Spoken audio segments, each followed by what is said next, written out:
11 ans qu'ils pleurent leur petit-fils et attendent que la justice passe. Raymond et Alain Lejeune sont les grands-parents d'Arnaud Lepage, 19 ans, décédé le 24 septembre 2011 après avoir reçu des coups dans une discothèque de Beauvais.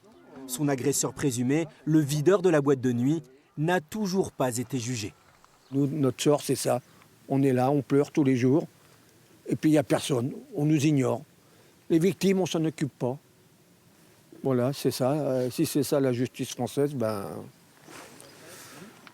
Arnaud était leur unique petit enfant. Le suspect, en fait, lui, il vit une vie tranquille, on va dire une vie normale. Nous, comme je le dis souvent, nous, on a pris perpète, en fait, dans cette affaire. Que s'est-il passé dans la nuit du 23 au 24 septembre 2011 ? En 2013, une reconstitution a eu lieu sur les lieux du drame.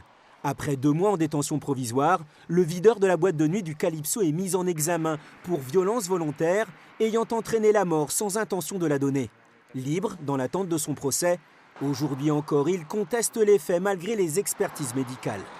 Il a eu la tête qui a été, on va dire, balancée sur une porte en acier par le videur. Et donc ça fait plus aucun doute pour les légistes. Arnaud est décédé des séquelles de ses coups.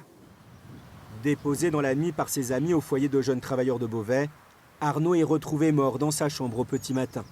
L'instruction a été clôturée en 2016, mais une lettre anonyme a relancé les investigations.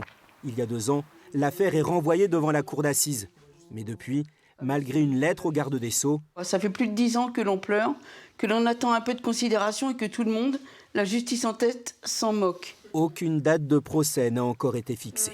Aujourd'hui, il faut reconnaître que l'institution judiciaire, au-delà de ces délais déraisonnables auxquels elle nous habitue et auxquels on est, je trouve, un peu trop souvent en train de s'habituer, il y a une carence dans l'information.